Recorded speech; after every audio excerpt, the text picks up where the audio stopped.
Just for the joy of it is the topic I chose for this Sunday. And it was inspired from Reverend Sage.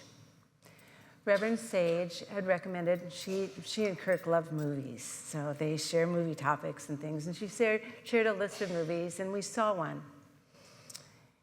And the name of it is One Life, and it's based on a true story with Anthony Hopkins.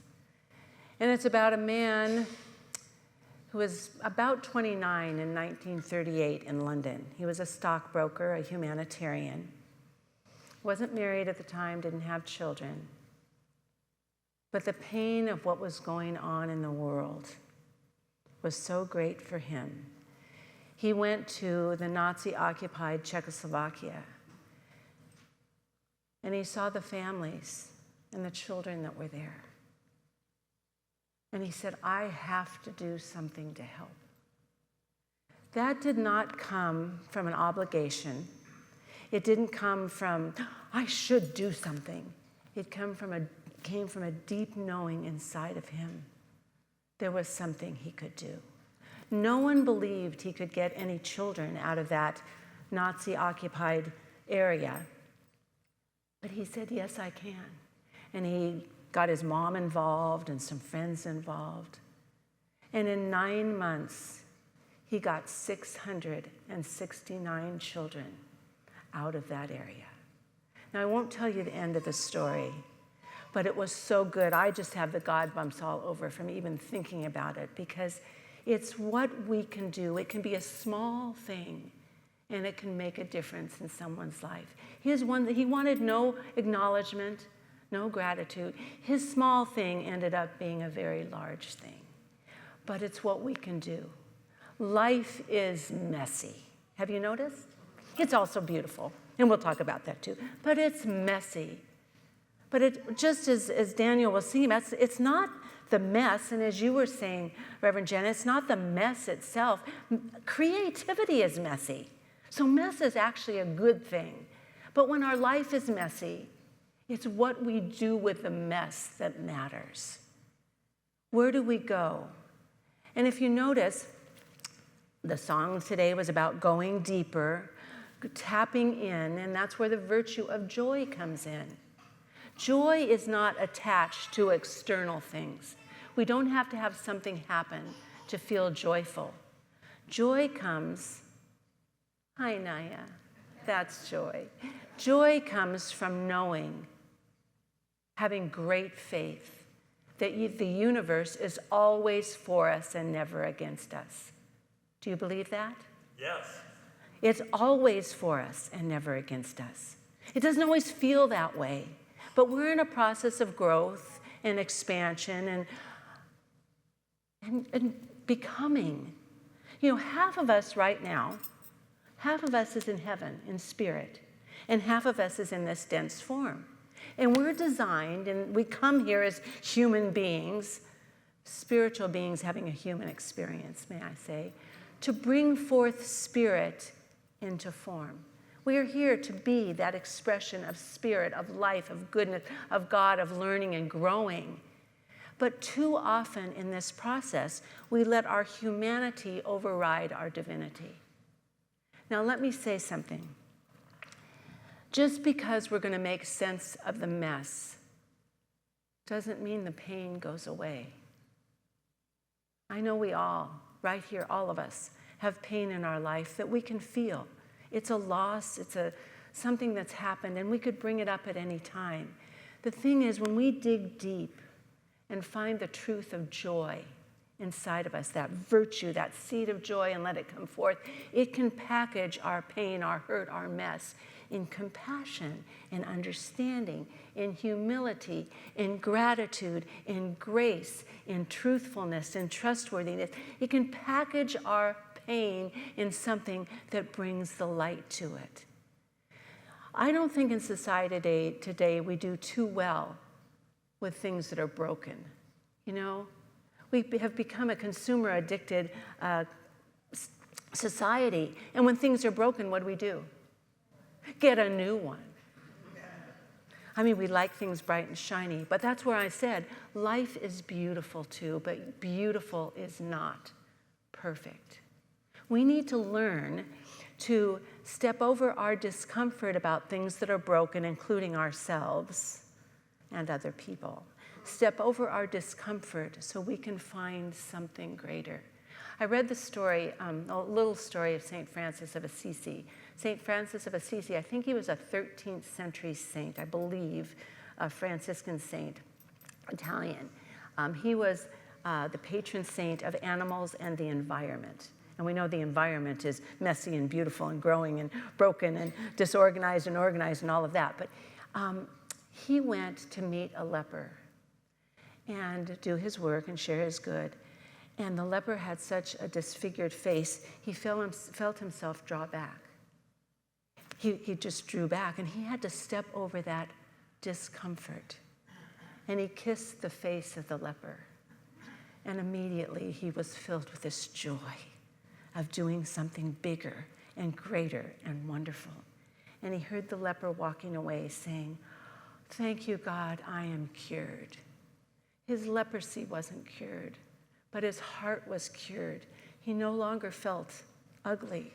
He no longer felt unworthy or unwanted. That one little kiss by someone who was willing to step over the discomfort brought joy and goodness to someone's life. How beautiful that is. We need to learn to get over our expectations of perfection and know that beautiful just means the light of spirit is awakened within us. And our question, and ask this for yourself, can something that has been broken, it could be our heart, it could be a dream, it could be anything you think of, something that has been broken, be put back together in a way that makes it more beautiful? And I say yes, it can. When we learn and grow, make sense of things, and learn to take this present moment as the most beautiful thing in the world. But when life is hard, we have to find a way to tap into that joy of the love, the goodness, all of that within us. We have to find a way to get there. We have to have a tool to move from the messiness, not saying we're going to get rid of the messiness, but to make sense of it so we can, first of all, we have to accept it. I'm in a mess. I'm in a mess. What am I going to do? And that's when we accept it, then we can start thinking, okay, what am I going to do about it? How am I going to grow? Is there a new beginning in store? Is there some wonderful possibility that wants to be revealed? But we have to have a place where we can go to get there. So I have another short story about the children of Israel. And when the children of Israel were in Babylonian captivity, they experienced so much toil and suffering, but their spirit wasn't broken. Their stamina wasn't broken. They kept alive because at night they would go down to the river.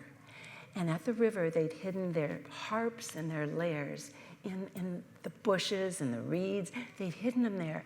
And they would take their musical instruments out, and they would play and dance and sing from what their heart had created. This was a joy that could never be tainted or diminished.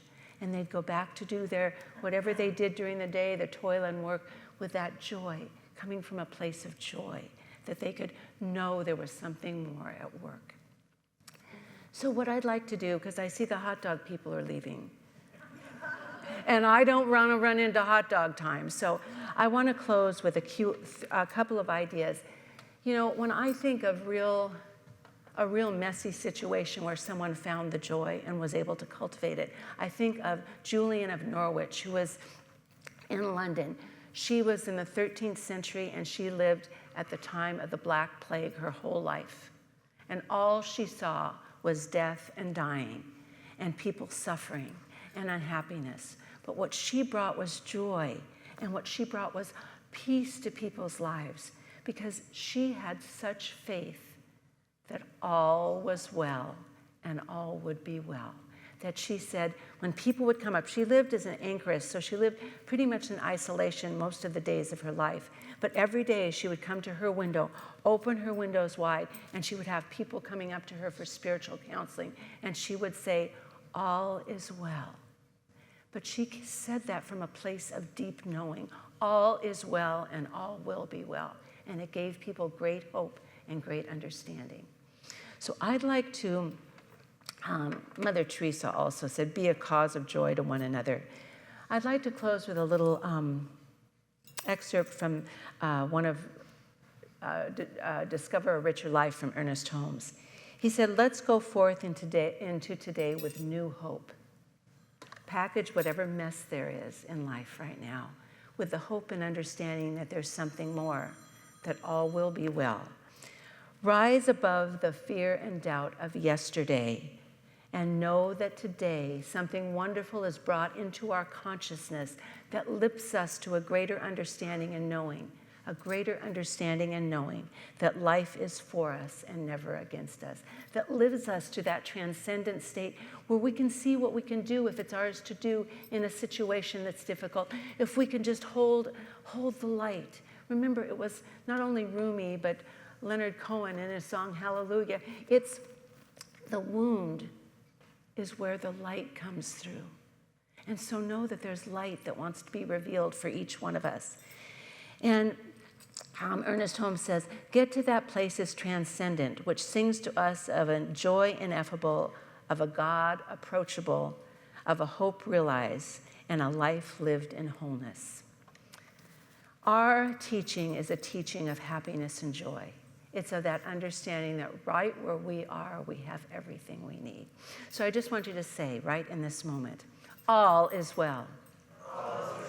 Okay, I want you to think of a situation right now that might be a little messy in your life and say it again. All is well. All will be well. Life is good all the time, right here, right now, and always. And if you have any question, know how much you're loved. Just know it. Move through any doubt, any concern. Just know how much you're loved right now and always. That's the perfect timing. How much you're loved right now and always. You can, hi, Naya. Okay, God bless you all. Come on up, Naya. Come on. Come on. Bring Bunny. Come on. Come on. Come on. Come on. Come on. Come on. Hi, little sweetie. Do you want to just say hi? Do you want to tell everybody, just say, I love you? Can you say I love you? You can wave hi. God bless you all. We love you all.